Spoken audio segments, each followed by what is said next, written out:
नमस्कार मेरे प्रिय YouTube परिवार। सबसे पहले मैं आपसे अनुरोध करता हूं कि अगले कुछ पलों के लिए अपने दिल और दिमाग को इस कहानी के साथ जोड़ लें।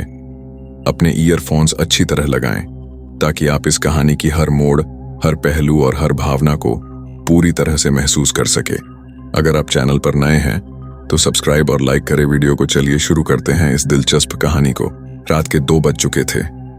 पहाड़ियों के बीच बसा छोटा सा गांव रक्तवेला चांद की धुंधली रोशनी में किसी मरे हुए शरीर जैसा निश्चल और ठंडा लग रहा था। सन्नाटे में पेड़ों के पत्तों की सरसराहट और कहीं दूर से आती कुत्तों की हल्की गुर्राहट ही एकमात्र ध्वनि थी। लेकिन आज की रात आम रातों जैसी नहीं थी। गांव के दक्षिणी छोर पर, जहां कभी सदियों पुराना तांडव कुंड हुआ करता था, एक टूटा फूटा पत्थर का चबूतरा अब भी खड़ा था। कहते हैं यहीं 1731 में चंद्रकिरण नाम की एक सुंदर लड़की को गांव वालों ने डायन कहकर आग में जिंदा फूंक दिया था। उसकी चीखें अब भी हवा में तैरती हैं, ऐसा कहते हैं बूढ़े। लेकिन अब यह कहानी सिर्फ दादी नानी की कल्पना नहीं रही। आरव मिश्रा 32 वर्षीय क्राइम जर्नलिस्ट, थ्रिल के पीछे पागल। उसे एक पुरानी डायरी मिली थी उसकी दादी की, जो कभी रक्तवेला गांव की निवासी थी। डायरी में खून से लिखे एक वाक्य ने उसकी नींदें छीन ली थीं। वो लौटेगी जब चंद्र पुनः पूरा होगा, और जिनके हाथों उसका हक छीना गया वो फिर चीखेंगे। उसने निश्चय कर लिया, वह इस कहानी की तह तक जाएगा। वह अपनी बाइक उठाकर निकला, अपने कैमरे, रिकॉर्डर और डायरी के साथ। उसे नहीं पता था कि वह जिस कहानी के पीछे भाग रहा है, वो कहानी अब उसकी जिंदगी का हिस्सा बनने जा रही है। जैसे ही आरव गांव की सीमा में दाखिल हुआ, मोबाइल नेटवर्क गायब हो गया। गांव का प्रवेश द्वार, 2 टूटे हुए खंभे जिन पर कभी रक्तवेला लिखा था, अब उस पर किसी ने लाल रंग से वापस जा लिखा था। वहां खड़े एक बूढ़े ने उसे घूरते हुए कहा, तू उसी की नस्ल है जो उसे जलाकर गया था। अब मत रुक, वरना तुझसे वो खुद बदला लेगी। आरव चौंका। कौन? जिसे तुम सबने डायन कहा, मगर वो देवी थी। उसी रात आरव तांडव कुंड के पास टेंट लगाकर रुका, कैमरा ऑन किया, डायरी खोलकर बोला, आज मैं उस जगह पर हूं जहां चंद्रकिरण को डायन घोषित कर जलाया गया। मैं साबित करना चाहता हूं कि ये सब सिर्फ अफवाहें थीं। जैसे ही उसने पहली लाइन पूरी की, हवा का रुख बदल गया। कुंड की राख से अचानक धुआं उठने लगा। आरव चौंक गया। उसकी रिकॉर्डिंग में एक स्त्री की कराह सुनाई दी। तू लौट आया? बर्फ सी ठंडी हवा के बीच एक परछाई उसकी पीठ के पीछे खड़ी थी। काले बाल, सफेद चेहरा और बिना पलक झपकाए देखती हुई आंखें। आरव ने पीछे मुड़कर देखा। वहां कुछ नहीं था, लेकिन रिकॉर्डर चालू था और उसमें आवाज फिर आई, मेरा हक वापस चाहिए, खून से, आग से या तेरे वंश से। अगले दिन आरव ने गांव के कुछ बुजुर्गों से बात की। एक ने धीरे से बताया, चंद्रकिरण कोई डायन नहीं थी, वो गांव की सबसे विद्वान लड़की थी। पर जिस ठाकुर को उसने ठुकराया था, उसी ने तंत्र मंत्र का झूठ फैलाया और भीड़ भड़का दी। उसकी मौत के बाद गांव में हर पीढ़ी में कोई न कोई लड़की या पुरुष पागल होकर मर गया। हर 100 साल में वो लौटती है, और अब 100 साल पूरे हो गए हैं। आरव की मुलाकात हुई मेघा से, गांव की एक टीचर जो शहर से लौट कर आई थी। उसकी आंखों में अजीब चमक थी, जैसे कुछ छिपा रही हो। वह आरव की बातों को गंभीरता से सुनती रही, लेकिन अंत में सिर्फ एक बात बोली, कभी किसी स्त्री की जलती हुई आंखों में देखा है? वहां सिर्फ आंसू नहीं होते, वहां बदला भी होता है। उसी रात आरव की टेबल पर वो डायरी खुली मिली। आखिरी पन्ने पर खून से लिखा था, तू आरव मिश्रा नहीं, तू उसका वंशज है जिसने मुझे जलाया। अब बारी मेरी है। दीवार पर एक चेहरा उभरा, जलता हुआ मगर मुस्कुराता हुआ। अगली सुबह आरव सीधे गांव के पुराने मंदिर पहुंचा। वहां पंडित चिदानंद, एक 80 साल का बूढ़ा, झुकी कमर और सफेद जटा वाला साधु, उसे देख पहले ही कांप उठा। तू क्यों लौटा है यहां? उसने कांपते हुए कहा। क्या आप चंद्रकिरण के बारे में जानते हैं? पंडित की आंखें भर आईं, लेकिन उसके होंठों ने धीरे से फुसफुसाया, जानता हूं, क्योंकि मैं उसका अंतिम क्षण देख चुका हूं। मैं उस रात पैदा हुआ था जब उसे जलाया गया था। मेरी मां ने बताया था। उसकी चीख से आकाश फट गया था और उसी रात मेरे माथे पर यह चिन्ह उभरा। उसने अपनी पेशानी पर एक जली हुई सी आड़ी लकीर दिखाई। ये शाप है। मुझे हर 100 साल का अंत देखना होता है। और ये 100वां साल है। आरव उस दोपहर फिर मेघा से मिला। उसकी चाल में एक नई गहराई थी, जैसे वो आरव को पहचानती हो, शायद पहले से भी। मेघा, उसने कहा, क्या तुमने कभी चंद्रकिरण के बारे में सुना है? वो मुस्कुराई और धीमे से बोली, सुना नहीं, महसूस किया है। हर रात जब मैं सोती हूं, कोई मेरी सांसों में उतर आता है, कोई जो जली थी लेकिन बुझी नहीं।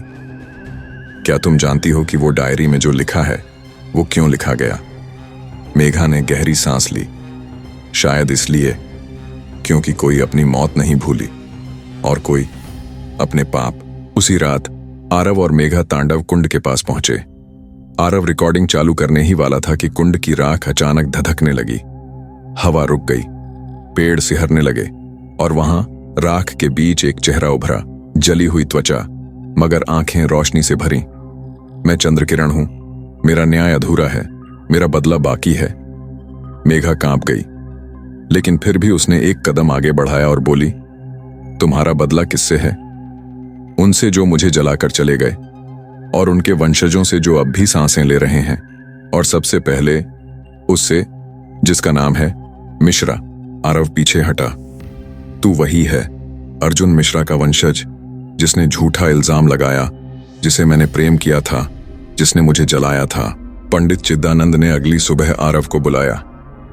तेरे सवालों का जवाब तुझे खुद अपने रक्त में मिलेगा, उसने कहा। कभी खून को जल में बहते हुए देखा है? उसने आरव को गांव की गुफा में ले जाकर पुरानी नक्काशी दिखाई। पत्थरों पर खुदी हुई 2 आकृतियां, एक पुरुष जिसका माथा एक त्रिशूल से कटता दिखाया गया है और एक औरत जिसे आग की लपटें घेर रही हैं। ये अर्जुन और चंद्रकिरण थे। दोनों प्रेम में थे, लेकिन सत्ता, ईर्ष्या और तंत्र के मोह ने इसे जला दिया। और अब पंडित की आंखें डर से कांपीं। वो लौटी है तेरे जरिए न्याय पूरा करने। रात को आरव अपने कमरे में आया तो पाया दीवार पर लिखा है, मेरे साथ चल या वही जलन फिर झेल। नीचे लिखा था, आरव अर्जुन मिश्रा। वो बेहोश होकर गिर पड़ा। अगली सुबह गांव की गलियों में एक अफवाह जंगल की आग की तरह फैल चुकी थी। सूरज काका मरे हुए मिले हैं, वो भी तांडव कुंड के पास। आरव जब घटनास्थल पर पहुंचा तो भीड़ पहले ही जमा हो चुकी थी। सूरज काका, गांव के सबसे पुराने और कट्टर ब्राह्मण, उल्टे पड़े थे। उनके चेहरे पर गहरे खरोंच के निशान थे, जैसे किसी जानवर ने नोच डाला हो। लेकिन सबसे डरावनी बात थी, उनके सीने पर खून से लिखा एक शब्द, साक्षी। पंडित चिदानंद ने शव को देखकर कांपते हुए कहा, जिसने चंद्रकिरण के खिलाफ गवाही दी थी वो गया, तो इसका मतलब वो सच में लौट आई है। आरव बुदबुदाया। रात को आरव ने मेघा को फोन किया। गांव में कोई डरावनी चीज हो रही है, सूरज काका मारे गए हैं। मेघा की आवाज दूसरी ओर से बेहद धीमी आई। मैंने तुम्हें पहले ही कहा था आरव, जब पुराना खून जगता है तो नया खून बहता है। आरव चुप रहा। क्या तुम मुझे कुछ बताना चाहती हो मेघा? मेघा की आवाज कांपने लगी। मैंने बचपन से देखा है, जब भी पूर्णिमा की रात आती है मेरे सपनों में आग लगती है। एक औरत जलती है, मगर उसकी आंखें मुझे घूरती हैं, वो मुझ में समा जाती है। क्या तुम कह रही हो कि वो तुम हो? आरव ने हैरानी से पूछा। मेघा ने धीरे से जवाब दिया, शायद वो मेरे जरिए लौटना चाहती है। गांव में अब डर व्याप्त हो चुका था। लोग घरों में कैद हो गए थे। तंत्र मंत्र वाले पुजारी बुलाए जाने लगे। पंडित चिदानंद ने आरव को बताया, हर 100 साल में एक दिन आता है जब धरती, चंद्र और राक्षसी आत्मा की रेखा एक सीध में आती है। उस दिन वो आत्मा खुद को जीवित कर सकती है। और वो दिन कौन सा है? आरव ने पूछा। पूर्णिमा की अगली रात। मतलब हमारे पास सिर्फ 3 दिन हैं। दूसरी रात गांव के पुराने कुएं से बच्चों की चीखें सुनाई देने लगीं। लोग इकट्ठा हुए और फिर एक बच्चा निकाला गया, बेहोश मगर जिंदा। उसके हाथ पर कुछ खुदा था, जैसे नाखूनों से लिखा गया हो, आरव अब तू। उस रात आरव को नींद नहीं आई। वो अकेले अपने पुराने हवेली वाले कमरे में बैठा था। तभी सामने वाली दीवार पर एक परछाई उभरी। वो परछाई किसी और की नहीं, खुद उसकी थी, मगर भूतकाल की। उसने देखा, एक राजसी पोशाक पहने वह स्वयं अर्जुन मिश्रा था। चंद्र किरण उसके सामने थी, खूबसूरत मगर गुस्से में डूबी। तुमने मुझसे प्रेम किया, फिर क्यों जलवा दिया? मुझे डर था तुम मेरे रहस्यों को उजागर कर दोगी। अब मैं लौटी हूं और इस बार तेरा डर तेरी मौत बनेगा। आरव ने चौंक कर आंखें खोलीं। सब कुछ सपना था, लेकिन उसकी हथेली पर जलने का निशान था, वही त्रिशूल का चिन्ह। तीसरे दिन की रात आरव मेघा से मिलने उसके घर गया, लेकिन वो घर एकदम सुनसान था। मोमबत्तियां जल रही थीं, मगर हवा बिल्कुल स्थिर थी। आरव ने उसे अंदर पुकारा, मेघा कहाँ हो? और तभी पीछे से एक गहरी आवाज आई, तू मुझे प्रेम करता है ना आरव? वो मुड़ा और जो उसने देखा उसका दिल थम गया। मेघा की आंखें काली हो चुकी थीं और उसके होंठों से खून टपक रहा था। तो फिर मरने को भी तैयार रह, क्योंकि अब तू मेरा है, सिर्फ मेरा। गांव के श्मशान घाट में उस रात आग नहीं जल रही थी, लेकिन जलने की गंध हर ओर फैली हुई थी। रात के तीसरे पहर एक बुजुर्ग महिला गंगोबाई श्मशान की ओर भटकती दिखी। कहते हैं उसने चंद्र किरण को आखिरी बार जीवित देखा था। उसका दिमाग थोड़ा बिगड़ा हुआ था, मगर उसकी बातों में कोई रहस्यमय सच्चाई छिपी होती थी। वो बड़बड़ा रही थी, वो आई है, मैंने देखा, वही लाल आंखें, वही जलता हुआ चेहरा, लौट आई है चंद्र किरण। और अगले दिन सुबह गंगोबाई का शव श्मशान की सीढ़ियों पर पड़ा मिला, एक अजीब मुद्रा में, जैसे किसी ने उसे पूजा की तरह सजाया हो। उसके माथे पर काजल से लिखा था, अगला कौन? गांव में डर अब सांसों में घुल गया था। कोई खेतों में नहीं जाता और महिलाएं बच्चों को लेकर बिस्तर के नीचे छिपी रहती। उसी दिन पहुंचा अग्नितांत्रिक सुरवेद। लंबा कद, भभूत से सना शरीर और गले में लटकती सैकड़ों हड्डियां। उसके आते ही हवा भारी हो गई। पंडित चिदानंद ने आरव को बुलाया और कहा, अगर कोई इस आत्मा को रोक सकता है तो यही है। तांत्रिक ने आरव की आंखों में झांकते हुए कहा, तू पुनर्जन्म है उस पापी अर्जुन का। आत्मा तुझसे बदला लेने आई है, लेकिन ये खेल इतना सरल नहीं। अब वो शुद्ध चंद्र किरण नहीं रही, अब वो निशाचर शाप बन चुकी है। रात को गांव की गलियों में कोई चल रहा था। आरव ने खिड़की से देखा, गांव के दो मृत लोग, सूरज काका और गंगोबाई, चल रहे थे, लेकिन उनकी चाल इंसानों जैसी नहीं थी। उनकी गर्दनें मुड़ी हुई थीं, आंखें सफेद और पैरों की एड़ियां उल्टी दिशा में। वो दोनों एक घर की ओर बढ़ रहे थे, मुखिया के घर। आरव भागा, लेकिन जब वो वहां पहुंचा तब तक सब खत्म हो चुका था। मुखिया का पूरा परिवार मारा जा चुका था, मगर लाशें उल्टी दीवारों पर लटकी थीं और खून से लिखा गया था, पूर्णिमा के दिन मैं पूरा गांव खा जाऊंगी। अगली सुबह आरव ने मेघा से मिलने की ठानी। वो अब भी सामान्य दिख रही थी, लेकिन कुछ बदला बदला सा था। आरव ने धीरे से उसके गाल को छुआ, तभी उसकी आंखें पल भर को लाल हुईं और एक औरत की सड़ी हुई झलक आई। आरव पीछे हट गया। तुम मेघा हो? मेघा की आवाज कांपी। मैं नहीं जानती मैं कौन हूं अब। मैं जब सोती हूं कोई और जाग जाता है। मैं देखती हूं, मैं जलती हूं, मैं मारती हूं, लेकिन मैं खुद नहीं होती। अग्नितांत्रिक ने रात को हवेली के पीछे अग्निकुंड जलाया। मंत्र गूंज रहे थे। गांव के कुछ लोग, आरव और पंडित वहीं एकत्र थे। तांत्रिक ने अपनी भभूत से भरी हथेली आग में डाली और जोर से चिल्लाया, दिखा मुझे वो रूह, उसका असली चेहरा, उसका कारण, उसकी पीड़ा। अग्नि भभक उठी। सभी ने आग में एक दृश्य देखा, एक बंद कमरा। चंद्र किरण को 4 ब्राह्मणों ने जंजीरों से बांध रखा है। अर्जुन, आरव का पूर्व जन्म, उसे चीखता देखता है, तू डायन है, तू मेरा नाम लेती है, मैं तेरी आत्मा को जला दूंगा। चंद्र किरण चिल्लाती है, मैंने सिर्फ प्रेम किया था, तुमने मेरी सजा बना दी। और अगली झलक में दिखता है, उसी प्रेमी अर्जुन ने चंद्र किरण को जिंदा जला दिया था, सिर्फ इसलिए कि उसका राज उजागर ना हो। आरव पीछे हट गया। उसका माथा पसीने से तर था।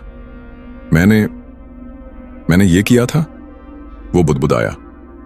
पंडित ने कहा, तुम्हारा पूर्व जन्म यही था, पर अब इस जन्म में तुम्हें उसकी आत्मा को मुक्ति देनी है या गांव को नाश से बचाओ, तांत्रिक ने चेताया। पूर्णिमा की रात जब चंद्र सबसे ऊपर होगा, वो अपना पूर्ण रूप लेगी, एक निशाचर राक्षसी। अगर तब तक उसका वध न हुआ तो वो इस पृथ्वी को जलाकर राख कर देगी। गांव में एक सन्नाटा था जो चीखों से भी ज्यादा डरावना था। हर घर की खिड़की बंद, दरवाजे पर नींबू मिर्ची टंगे थे और लोग मंत्र बुदबुदा रहे थे। चांद धीरे धीरे आसमान में चढ़ रहा था, पूरा उजला और भयावह। पूर्णिमा आ चुकी थी। आरव हवेली में बैठा था। मेघा उसके पास थी, चुप, गुमसुम। लेकिन जैसे ही चांद की किरणें खिड़की से उसके चेहरे पर पड़ीं, उसका शरीर कांपने लगा। उसकी आंखें धीरे धीरे सफेद होने लगीं, हाथ की नसें नीली हो गईं। उसने सिर पीछे झटकते हुए चीख मारी, मैं लौट आई हूं अर्जुन। आरव पीछे हट गया। तांत्रिक सुरवेद ने झपट कर अपनी जड़ी बूटियों की राख उसके माथे पर फेंकी, लेकिन देर हो चुकी थी। अब मेघा नहीं थी, अब वहां खड़ी थी चंद्र किरण की आत्मा, जिसकी आवाज गूंजी, तुमने मुझे जलाया था, अब मैं तुम्हारे पूरे वंश को जलाऊंगी। उसी रात गांव के चौकीदार ने घंटी बजाई, आग लग गई है।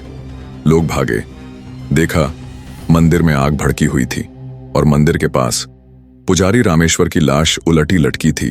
उसकी आंखें बाहर निकल आई थीं और जीभ कट चुकी थी। उसकी छाती पर खून से लिखा था, पहला बलिदान चढ़ा, 8 और बाकी। गांव में कोहराम मच गया। लोग पागलों की तरह भागने लगे, लेकिन गांव की सीमाओं से एक काली धुंध उठी जो किसी को बाहर नहीं जाने देती। तांत्रिक ने हवेली में सबको इकट्ठा किया और मिट्टी में त्रिकोण आकृति बनाकर बताया, उसने गांव को बांध दिया है एक रक्त व्यूह में, अब कोई बाहर नहीं जा सकता। हर पूर्णिमा को एक बलिदान लेगी जब तक उसका बदला पूरा न हो। पंडित चिदानंद ने कहा, उसकी आत्मा तभी मुक्त हो सकती है जब कोई अर्जुन के वंशज का रक्त खुद को बलिदान दे। लेकिन आरव खड़ा हो गया, मैं बलिदान दूंगा, अगर उससे गांव बच सकता है तो मैं तैयार हूं। तांत्रिक ने सिर हिलाया, अभी नहीं, पूर्णिमा की अंतिम रात को ही बलिदान संभव होगा। उससे पहले हमें उसका रहस्य जानना होगा, वो लाल दिया जिसे बुझा दिया गया था। आरव को एक सपना आया, एक गुप्त कमरा जहां एक लाल दिया जलता था और चंद्र किरण उस दिए की रखवाली करती थी। दिया बुझाया गया और तभी से वो शाप बन गई। आरव सुबह उठा और पंडित से पूछा, ये लाल दिया कहाँ है? पंडित ने कांपते स्वर में कहा, पुरानी हवेली के तहखाने में, जहां कभी राजाओं की गुप्त साधनाएं होती थीं। वहां कोई नहीं जाता क्योंकि वहां वो आज भी जाग रही है। अगली रात आरव, तांत्रिक और 2 गांव वाले मशाल लेकर हवेली के बंद तहखाने में उतरे।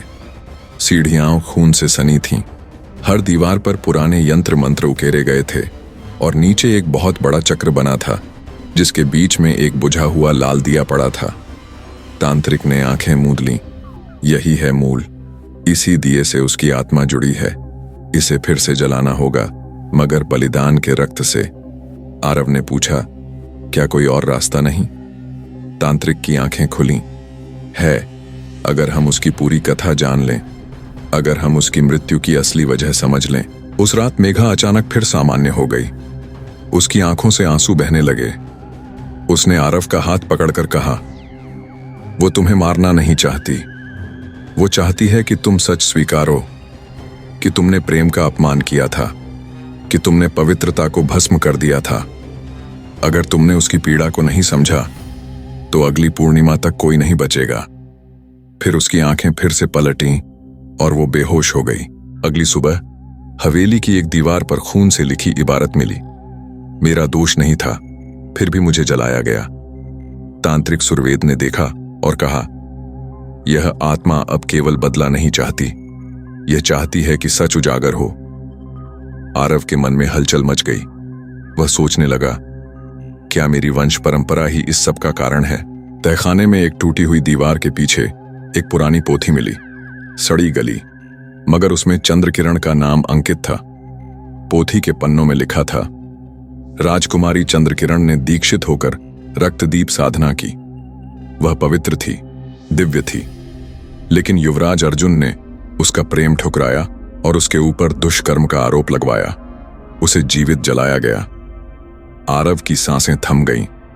युवराज अर्जुन मेरे पूर्वज थे? तांत्रिक ने कहा। हां, और वही शाप अब तुम्हारे रक्त में है। उस रात गांव का मुखिया हरिपाल गायब हो गया। सुबह गांव के कुएं में उसकी लाश उल्टी लटकी मिली। उसके पेट पर उकेरे गए थे शब्द, दूसरा बलिदान चढ़ा, अब 7 बाकी। गांव वालों का विश्वास उठता जा रहा था। एक बूढ़ी औरत ने कांपते हुए कहा, अब सिर्फ एक ही तरीका बचा है, माफी मांगो उस आत्मा से और उसका दिया फिर से जलाओ। आरव ने खुद को हवेली के एक बंद कमरे में बंद कर लिया। उसने अपने पूर्वज अर्जुन के बारे में किताबें खंगालीं। हर एक पन्ना इस बात की पुष्टि कर रहा था कि अर्जुन ने चंद्रकिरण के प्रेम को अपवित्र कहा था और फिर उस पर कलंक लगवाकर राजसभा में दंड सुनाया था। इसने तांत्रिक क्रियाएं की हैं, इसे जीवित जला दो। आरव ने फर्श पर सिर टेक दिया। हे चंद्रकिरण, अगर मेरी आत्मा भी जलानी पड़े तो जला देना, मगर ये निर्दोष गांव न जलाना। तांत्रिक ने कहा। अब वक्त है उस दिए को जलाने का, लेकिन इस बार आरव का रक्त नहीं, किसी ऐसे का जो निर्दोष है, पवित्र है और जिसकी आत्मा में तप हो। सबकी नजरें मेघा पर गईं, लेकिन मेघा मुस्कुराई। मैं तैयार हूं। अगर मेरी आत्मा से चंद्रकिरण को शांति मिल सकती है तो मैं पीछे नहीं हटूंगी। उसे एक चक्र के केंद्र में बैठाया गया। तांत्रिक ने लाल कपड़ा ओढ़ाया और मंत्रोच्चार शुरू किया। आरव की हथेली से कुछ रक्त निकालकर दिए पर चढ़ाया गया और दिया जल उठा, उसी तरह जैसे वर्षों पहले चंद्रकिरण जलती थी। जैसे ही दिया जला, हवेली हिलने लगी। एक भयानक चीख गूंजी और एक स्त्री आकृति प्रकट हुई। अधजला चेहरा, बालों से लिपटी आंखें और हाथ में एक जलती हुई ज्वाला। चंद्रकिरण की आत्मा। उसने गूंजती आवाज में कहा, तुमने मुझे जलाया, पर आज मेरे प्रेम ने मुझे फिर से जलाया, लेकिन इस बार शांति के लिए। वह मेघा की ओर बढ़ी। तुम्हारी आत्मा निर्मल है, तुम्हारे माध्यम से मैं पुनर्जन्म लूंगी। वो आकृति दिए के लौ में समा गई। दिया प्रज्वलित रहा, मगर हवा नहीं चली, धुआं नहीं उठा, और उसी पल हवेली की छत से एक साया गिरा। तांत्रिक सुरवेद मृत पड़ा था। उसके माथे पर वही शब्द उभरे, तीसरा बलिदान चढ़ा, अब 6 बाकी। मेघा उठी, लेकिन उसकी आंखें अब वही सफेद थीं। उसने धीमे स्वर में कहा, अब मैं तुम में नहीं हूं, लेकिन मैं इस धरती पर अभी भी अधूरी हूं। जब तक मेरा प्रेम मुझे पूरी तरह से स्वीकार नहीं करता, तब तक चंद्रकिरण रहेगी तुम्हारे बीच। अगली सुबह हवेली की दीवार पर खून से लिखी एक भयानक इबारत उभरी। मेरा दोष नहीं था, फिर भी मुझे जलाया गया। हवेली की ठंडी दीवारों पर यह रक्त रंजित लेख देखकर गांव वालों के रोंगटे खड़े हो गए। तांत्रिक सुरवेद ने पास जाकर दीवार को देखा, फिर बोला, ये आत्मा अब केवल बदला नहीं चाहती, ये चाहती है कि सच्चाई सामने लाई जाए। आरव सन्न था। कहीं ना कहीं उसे लगने लगा था कि इस श्राप का स्रोत सिर्फ आत्मा की पीड़ा नहीं, बल्कि उसके अपने पूर्वजों का पाप था। उस रात आरव को तहखाने में एक टूटी हुई दीवार के पीछे एक पोथी मिली, सड़ी गली, मगर अब भी उसके भीतर कुछ कहने की ताकत थी। उसमें लिखा था, राजकुमारी चंद्रकिरण ने रक्तदीप साधना की। वह एक दिव्य आत्मा थी जिसने प्रेम में तपस्या की, लेकिन युवराज अर्जुन ने उसके प्रेम को ठुकराया और उसे कलंकित करवा दिया। आरोप लगाया कि उसने तांत्रिक विद्या से राजमहल को शापित किया है और फिर उसे जिंदा जला दिया गया। आरव की धड़कनें जैसे थम गईं, उसके हाथ कांपने लगे। युवराज अर्जुन उसका पूर्वज था। क्या यही पाप आज उसकी नसों में बह रहा था? गांव में उसी रात एक और हादसा हुआ। मुखिया हरिपाल गायब हो गया। अगली सुबह उसकी लाश गांव के कुएं में उल्टी लटकी मिली। शरीर पर चाकू से उकेरे गए थे शब्द, दूसरा बलिदान चढ़ा, अब 7 बाकी। अब यह बात साफ हो चुकी थी कि यह आत्मा क्रमशः बलिदान ले रही है। एक बूढ़ी औरत कांपते स्वर में बोली, अब बस एक ही तरीका है। सभी की नजरें मेघा पर गईं, लेकिन उससे पहले कोई कुछ कहता, मेघा खुद बोल पड़ी, मैं तैयार हूं। अगर मेरी आत्मा से चंद्रकिरण को शांति मिल सकती है तो मैं पीछे नहीं हटूंगी। हवेली के मुख्य कक्ष में एक चक्र बनाया गया। उसके केंद्र में मेघा को बैठाया गया। उसके सिर पर लाल कपड़ा ओढ़ाया गया और मंत्रोच्चार शुरू हुआ। आरव की हथेली से रक्त निकालकर दिए पर चढ़ाया गया। जब दिया जला तब उसकी लौ कोई साधारण रोशनी नहीं थी। उसमें एक स्त्री के रोने की आवाज खुली हुई थी, जैसे कोई अपने अंतिम समय को फिर से जी रही हो। हवेली की दीवारें हिलने लगीं। एक तीखी चीख गूंजी और एक अधजली स्त्री आकृति दिए के सामने प्रकट हुई। आधा जला चेहरा, काले लंबे बाल और हाथ में जलता हुआ अग्निकुंड। यह थी चंद्रकिरण की आत्मा। उसकी आंखों में सिर्फ आक्रोश नहीं, बल्कि अधूरे प्रेम का दुख भी था। उसने बोला, तुमने मुझे जलाया, पर आज मेरे प्रेम ने मुझे फिर से जलाया। मगर इस बार मैं बदले के लिए नहीं, शांति के लिए लौटी हूं। वह धीरे धीरे मेघा की ओर बढ़ी और बोली, तुम्हारी आत्मा निर्मल है, तुम्हारे माध्यम से मैं पुनर्जन्म लूंगी। उस क्षण दिया और चंद्रकिरण की आत्मा एक हो गई। एक चमकदार रोशनी पूरे कक्ष में फैल गई। जब सब कुछ शांत हुआ तब देखा गया कि तांत्रिक सुरवेद मृत पड़ा है। उसके माथे पर वही शब्द चमक रहे थे, तीसरा बलिदान चढ़ा, अब 6 बाकी। पर कहानी यहीं नहीं रुकी। मेघा धीरे से उठी। उसकी आंखों का रंग अब बदल चुका था। अब वे सफेद थीं, जैसे कोई प्राचीन शक्ति उनमें बस चुकी हो। वह बोली, अब मैं तुम में नहीं हूं, लेकिन अधूरी अब भी हूं। जब तक मेरा प्रेम मुझे पूरे रूप में स्वीकार नहीं करता, तब तक मैं यहीं रहूंगी। अगर आपको ये कहानी अच्छी लगी हो तो हमारे चैनल को चेक करें। ऐसे ही दिलचस्प वीडियोस के लिए और शेयर करें। अपने दोस्तों में धन्यवाद।